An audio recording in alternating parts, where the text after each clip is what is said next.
Here's the Minister Louis Farrakhan in his second visit to our program.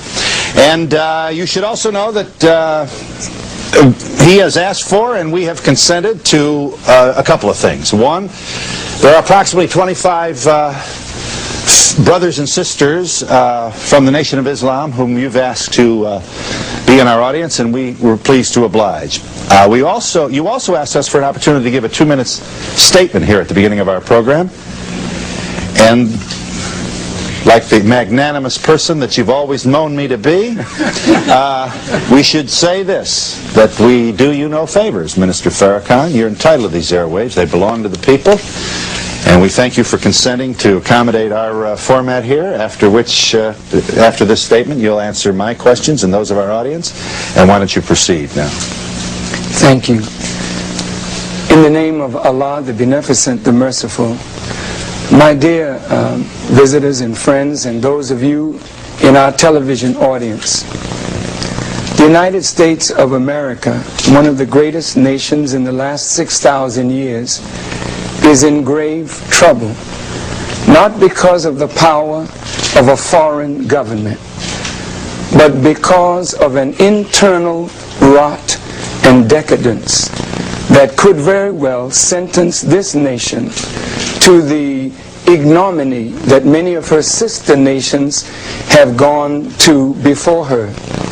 America is in the path of Sodom and Gomorrah, ancient Egypt, Babylon, and Rome. And at the core of this internal problem of America is the unwanted presence of nearly 30 to 40 million black people who didn't come on the Nina, the Pinta, the Santa Maria, or the Mayflower, but who came in the holds of ships.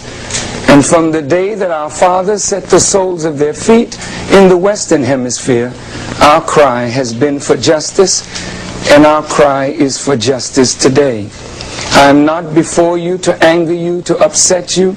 I am before you as an instrument, I hope, of peace, and I hope of reason. As a student of the Honorable Elijah Muhammad, I want you to know that I'm not an enemy of America, nor am I an enemy of Jews or white people, and certainly I'm not an enemy of black people. But I hope you will understand before this is over that I am pro-truth, pro-justice, and I hope for the liberation of our people and the salvation of this nation. Thank you very much.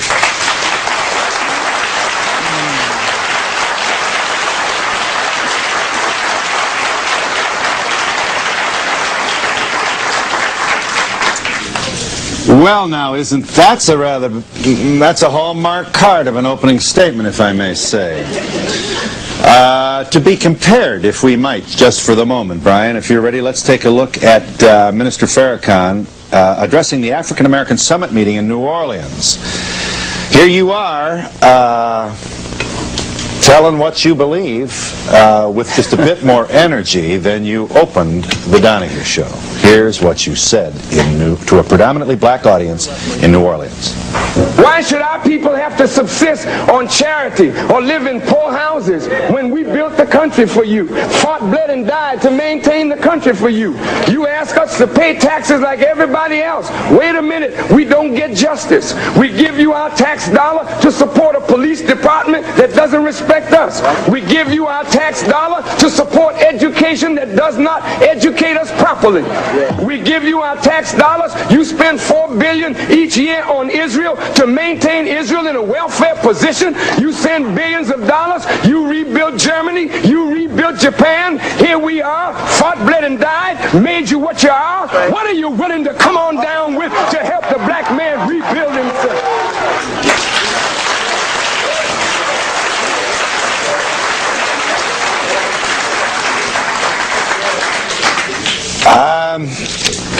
You know what I think?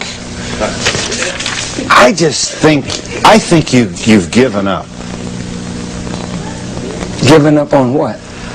On the ideal of an integrated America, the dream of Martin Luther King. I think you've given up. I'm not trying to be a smart aleck now. I'm telling you honestly that I think you've given up.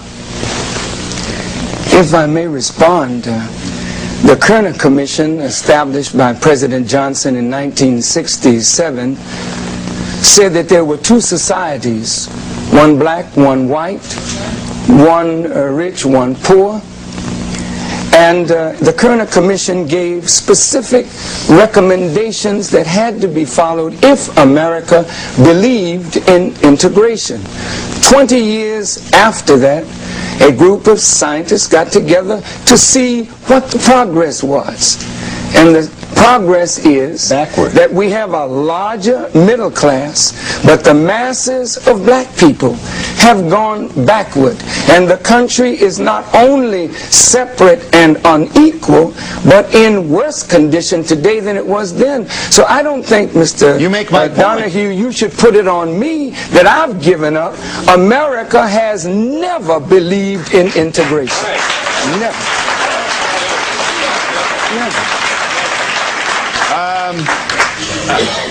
Mr. Farrakhan, I can't really stand up and jump up and down and say, shame on you for this feeling. I really can't. The evidence is overwhelming. Overwhelming. 1 in 4 black males either in jail or under the tutelage of the prison system. And so I'm here to say that it hurts me to think about this, but I think I have a responsibility to understand how a lot of smart people would get to this place. America is not interested in integration. If that's the case, why are you even bothering to suggest that you're interested in it? Why not make your statement more in fact and without qualification? And if America has not been interested in integration, I assume you feel it never will be, certainly not in your lifetime. So why don't you proceed then from that point of view and tailor your speeches accordingly? It's deeper than that, Mr. Donahue. We have a stake here. We have helped to build this country. When the Civil War broke out, supposedly, Mr. Lincoln wanted to free the slaves, but according to his own words, he really didn't care whether America had slaves or not. He really wanted to save the Union. Black soldiers fought on the side of the North and the South. The Union was saved, but we were not. Yeah. We have done what every citizen should do, but we have gotten nothing from it. So America is in trouble. And we believe we have a solution to the problem. And if the solution is good for black people, it's good for America. Yeah. With time fleeting, what is the solution? If we are already separate but unequal, and there is not the will on the part of the United States government, nor is there a national will to reconcile the differences between black and white. If you don't believe there is. No, I don't. All right. Well, I really don't. Okay, let's not qualify it then. But when I say if, I'm speaking now for those who might think there is that possibility. Why mollify them? Huh? Why patronize them? Why Because accommodate them? That's not what you feel. I don't wish for them at this point to feel that their thinking is discredited. But if in the course of this discourse and in the face of the overwhelming evidence that America really doesn't want black people, then look, let's tally up what is owed to us.